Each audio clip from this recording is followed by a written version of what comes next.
लेकिन आज हम क्या देख रहे हैं, महिला पार्लियामेंट में भी बेइज्जत होती है, महिला सड़कों पे भी बेइज्जत होती है, और तो और एक डॉक्टर, लोगों को जीवन देने वाली नर्सेज, अस्पताल तक में डॉक्टर्स, नर्सेज, ट्रेनीज, कोई सेफ नहीं है। अगर आप एक बच्ची को जिसका इतना विभत्स तरह से ब्रूटली रेप एंड मर्डर हो जाता है, उसको आप न्याय नहीं दे पा रहे हैं और राजनीतिक छीछा लेदर कर रहे हैं, तो शर्म आनी चाहिए हम लोगों के ऊपर। और युवा देख रहे हैं, पूरा देश देख रहा है, कहीं ना कहीं मुझे लगता है कि ये चीज बैकफायर करेगी हर पॉलिटिकल पार्टी को अगर उन्होंने विमेन सेफ्टी को सीरियसली नहीं लिया। 5-6 दिन बाद जागा, जब पब्लिक प्रेशर बना, इन लोगों का प्रेशर बना, तब राहुल गांधी ने भी ट्वीट, क्यों नहीं इंडिया अलायंस को 5-6 दिनों तक सुधा इस मामले की, क्यों नहीं प्रियंका गांधी वाड्रा बोली, क्यों नहीं राहुल गांधी बोले, क्यों नहीं तेजस्वी यादव बोले, क्यों नहीं अखिलेश यादव बोले? ये जवाब देना पड़ेगा। फायदा के लिए बलात्कारी को बाहर निकाल देते हो, जो बिल्किस बानो के बलात्कारियों को बाहर निकाल देते हो, उनको कोई अधिकार नहीं है कि किसी महिला पर वो राजनीति कर, उनको राजनीतिक रोटी सेकनी है तो सेक। मैं निजी तौर पर ऐसा मानता हूं कि बलात्कार करने वाले की बस एक ही सजा है, उसको वहीं मार देना चाहिए प्रूव होते ही। इसमें कहीं इफ एंड बट नहीं है, कोई राजनीति नहीं है। Hello friends, young debate show YouTube channel में आपका बहुत बहुत स्वागत है। इस डिबेट में आप देखेंगे कि कैसे आरजेडी प्रवक्ता कंचन यादव कोलकाता मर्डर केस पर इधर उधर की बातें करने लगी, तभी भाजपा प्रवक्ता शिवम त्यागी ने अच्छी तरह से धोया है। डिबेट का मजा लेने के लिए वीडियो को अंत तक जरूर देखें। धन्यवाद। आज मैं तालियों के लिए नहीं बोलूंगा आप लोगों के लिए, क्योंकि यह मुद्दा इतना गंभीर है कि ताली की इसमें जरूरत नहीं है, क्योंकि इस देश की महिला को असुरक्षा की गाली लगातार मिल रही है। इस चर्चा की जब मैं शुरुआत करता हूं तो मैं यह जानना चाहता हूं आप लोगों से, मैं महिलाओं से ही शुरुआत करता हूं। सुबुई खान, आपसे इस चर्चा की शुरुआत कर लेते हैं। क्या आपको लगता है कि पॉलिटिक्स एट इट्स पीक है? बीजेपी ने भी आज जोरदार प्रेस कॉन्फ्रेंसेस करी है, लगातार प्रेस कॉन्फ्रेंसेस करी है, बीजेपी भी सियासी फायदा उठाना चाहती है। जी अमीश, आपने एक बात मैं कहूंगी कि बहुत सही कही, वो शब्द थोड़े कड़वे हैं लेकिन बात सही है कि महिलाओं को एक तरह से इस तरह की घटनाएं बार बार देखकर और कुछ समाधान ना होकर गाली ही मिल रही है। फॉर्चुनेटली हम भारत में पैदा हुए हैं जहां पे ये कहा जाता है कि मातृत्व होने के कारण महिला यानी नारी का समाज में विशेष आदर, ये एक हिंदू की, एक इंडियन की, एक सनातनी होने की पहली शर्त होती है। लेकिन आज हम क्या देख रहे हैं, महिला पार्लियामेंट में भी बेइज्जत होती है, महिला सड़कों पे भी बेइज्जत होती है, और तो और एक डॉक्टर, लोगों को जीवन देने वाली नर्सेज, अस्पताल तक में डॉक्टर्स, नर्सेज, ट्रेनीज, कोई सेफ नहीं है। और सबसे बड़ी दुर्भाग्य की बात है जो पॉलिटिकल सीरियसनेस आपने कही कि किसी को भी वो संजीदगी नहीं है कि ये कितना बड़ा मैटर है। जितनी भी सरकारें हैं, सत्ता में हैं, पावर में आके ना जाने उनको क्या हो जाता है, वो भूल जाते हैं कि उनका सबसे परम कर्तव्य होता है अपने लोगों को शिक्षा, स्वास्थ्य और न्याय देने का। अगर आप एक बच्ची को जिसका इतना विभत्स तरह से ब्रूटली रेप एंड मर्डर हो जाता है, उसको आप न्याय नहीं दे पा रहे हैं और राजनीतिक छीछा लेदर कर रहे हैं, तो शर्म आनी चाहिए हम लोगों के ऊपर। और युवा देख रहे हैं, पूरा देश देख रहा है, कहीं ना कहीं मुझे लगता है कि ये चीज बैकफायर करेगी हर पॉलिटिकल पार्टी को अगर उन्होंने विमेन सेफ्टी को सीरियसली नहीं लिया। जी मैं रुक करता हूं आपका कंचना यादव। क्या आपको लगता है कि इंडिया अलायंस, क्योंकि ममता बनर्जी इंडिया अलायंस का बड़ा हिस्सा है और इंडिया अलायंस भी इस मुद्दे के ऊपर बहुत देर से जागा, 5-6 दिन बाद जागा, जब पब्लिक प्रेशर बना, इन लोगों का प्रेशर बना, तब राहुल गांधी ने भी ट्वीट करा। अमित जी, आपने एक और जिक्र किया कन्नौज से कोलकाता तक।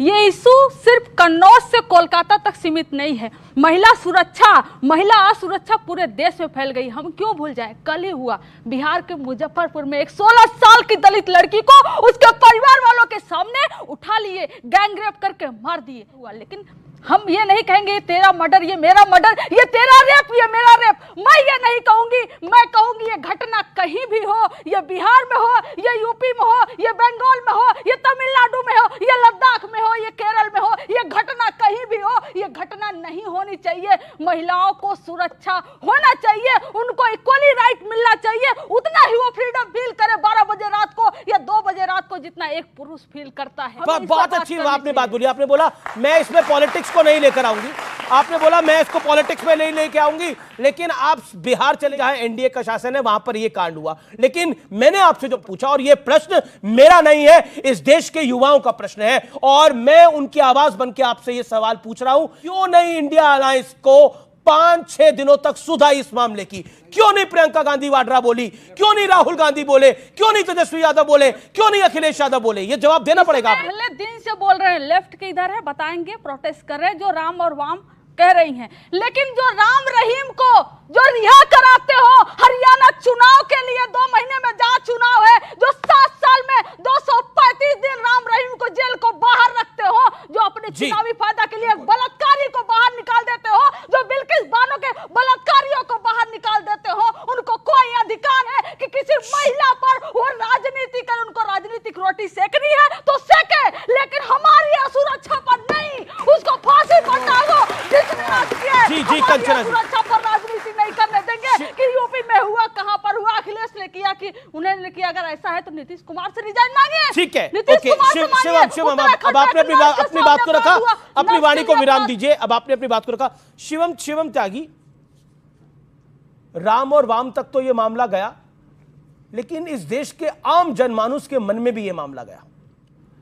अमित जी, एक माँ का बेटा होने के नाते, एक 2 बहनों का भाई होने के नाते, मैं निजी तौर पर ऐसा मानता हूं कि बलात्कार करने वाले की बस एक ही सजा है, उसको वहीं मार देना चाहिए प्रूव होते ही। इसमें कहीं इफ एंड बट नहीं है, कोई राजनीति नहीं है, कोई राजनीति नहीं है। और ये एक और बात है, शायद बुरी लग जाए, लेकिन इस देश में महिलाओं को भी महिलाओं के साथ खड़ा होना पड़ेगा। आपने कन्नौज से कलकत्ता कह दिया तो इनको राजनीति लगी, लेकिन इनके नेता मुजफ्फरपुर से शुरू करके पहुंच जाए बंगाल तक तो वहां कुछ नहीं है। राजनीति मत करो जनाब, निकलिए। ये बिहार के मुजफ्फरपुर और दरभंगा में वंचित वर्ग की नाबालिग लड़कियों, कोलकाता में डॉक्टर एवं उत्तराखंड के नर्स के साथ हुई जघन्य दुष्कर्म की रूह कपाने वाली बर्बर घटनाएं साबित करती हैं तेजस्वी यादव है। हर जगह राजनीति है भाई, हर जगह राजनीति है। अब आगे आ जाइए। ये इस देश के लिए दुर्भाग्य का बात है। मैं क्यों कहता हूं कि महिलाओं को महिलाओं के साथ, अब आपके बीच में मैडम इस डिबेट के अंदर ये बहस हो, ऐसी डिबेट नहीं है। मैं क्यों कह रहा हूं कि महिलाओं को भी महिलाओं के साथ खड़ा होना पड़ेगा? ये इस देश का दुर्भाग्य है कि जिस राज्य में एक डॉक्टर बच्ची का बलात्कार हुआ, उस राज्य की मुख्यमंत्री भी महिला है, उस राज्य की गृह मंत्री भी महिला है, उस राज्य की हेल्थ मिनिस्टर भी महिला है। लेकिन वो महिला किसके साथ खड़ी है? वो महिला जिस बच्चे के साथ बलात्कार हुआ उसके साथ नहीं खड़ी है। वो महिला खड़ी हुई है उस प्रिंसिपल के साथ, उस संदीप घोष प्रिंसिपल के साथ, शेमफुल, जिसने उसको रेप माना ही नहीं। उसको तुरंत उसने रिजाइन कर दिया। 24 घंटे के अंदर अंदर उसको दूसरी जगह जाकर जो है पोस्टिंग दे दी। 24 घंटे के अंदर अंदर जब उसके माँ बाप बच्ची से मिलने के लिए गए तो उसको कहा गया कि नहीं आपकी बेटी जो है अभी आपको देखने को नहीं मिल सकती। 3 घंटे उनको इंतजार करना पड़ा। 3 घंटे इंतजार करने के बाद जब वो बच्ची से मिलने गए तो बच्ची एक बेड पे थी, एक पैर उसका उधर को लटका हुआ था, एक पैर उधर को लटका हुआ था, बदन पर कोई कपड़े नहीं थे। उसके डॉक्टर कहते हैं कि नहीं ये तो सुसाइड है जी, सुसाइड है। ये उस राज्य की महिला मुख्यमंत्री के संरक्षण में हो रहा है। बचाओ बलात्कारी को, और बचाओ उस डॉक्टर को, बचाओ उस प्रिंसिपल को, सबको बचाओ, पुलिस को बचाओ। 7000 गुंडे टीएमसी के जिस हॉस्पिटल में यह हुआ उसी हॉस्पिटल जाते हैं क्या करने? सबूत मिटाने के लिए। और इन लोगों के बीच में तेजस्वी यादव है ना, ये कहते हैं कि महिलाओं पर कोई राजनीति नहीं होनी चाहिए। एक शब्द नहीं है ट्वीट में महिला मुख्यमंत्री से, एक शब्द नहीं, एक सवाल नहीं पूछा गया।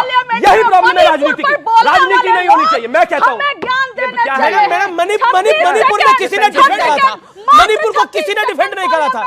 ये देख रहे हैं मैंने क्या कहा? ये क्या देखिए आप ये जो